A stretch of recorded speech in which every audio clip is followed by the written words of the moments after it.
കുവൈത്തിൽ ആക്രമണം തുടരുന്നു. ചൈനീസ് കമ്പനിക്ക് നേരെ നടന്ന ഇറാൻ ആക്രമണത്തിൽ ഒരാൾ കൊല്ലപ്പെട്ടു. പശ്ചിമേഷ്യൻ സംഘർഷത്തിന് അയവ് വന്നെന്ന റിപ്പോർട്ടുകൾക്കിടയിലാണ് വീണ്ടും ഇറാൻ ആക്രമണം. ഒരിടവേളയ്ക്ക് ശേഷമാണ് കുവൈത്തിൽ ആക്രമണം റിപ്പോർട്ട് ചെയ്യുന്നത്. ചൈനീസ് കമ്പനിയുടെ കെട്ടിടം ലക്ഷ്യമാക്കിയാണ് ഇറാൻ ആക്രമണം നടത്തിയത്. ഒരു തൊഴിലാളി കൊല്ലപ്പെടുകയും കെട്ടിടത്തിന് നാശനഷ്ടങ്ങൾ സംഭവിക്കുകയും ചെയ്തു. രാജ്യത്തിന്റെ വടക്കുഭാഗത്തെ ഒരു കെട്ടിടത്തിന് നേരെയാണ് ആക്രമണം. പുലർച്ചെ ഇറാനിലേക്ക് അമേരിക്കയുടെ ആക്രമണവും നടന്നിരുന്നു. പ്രത്യാക്രമണം എന്ന നിലയ്ക്കാണ് ഇപ്പോൾ കുവൈത്ത് ആക്രമണം. അതിനിടെ ആക്രമണത്തിന്റെ പശ്ചാത്തലത്തിൽ നയതന്ത്ര ഇടപെടലുകൾ ശക്തമാക്കിയിരിക്കുകയാണ് ഖത്തർ. പ്രധാനമന്ത്രിയും വിദേശകാര്യമന്ത്രിയും കുവൈത്ത് വിദേശകാര്യമന്ത്രിയുമായി ചർച്ച നടത്തി.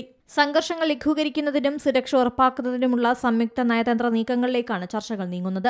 2 ദിവസം മുൻപാണ് സംഘർഷാവസ്ഥയെ തുടർന്ന് കുവൈത്ത് ബഹ്റൈൻ വിമാന സർവീസുകൾ UAE-യിലെ വിമാന കമ്പനികൾ റദ്ദാക്കിയത്. ഭൂരിഭാഗം വിമാനങ്ങളും സാധാരണ നിലയിൽ ഇപ്പോൾ സർവീസ് നടത്തുന്നുണ്ട്. International desk Zee Malayalam news. ഏറ്റവും പുതിയ വാർത്തകളും വിശേഷങ്ങളും വിരൽ തുമ്പിലറിയാൻ സീ മലയാളം ന്യൂസ് എല്ലാ ഡിജിറ്റൽ പ്ലാറ്റ്ഫോമുകളിലും ലഭ്യം.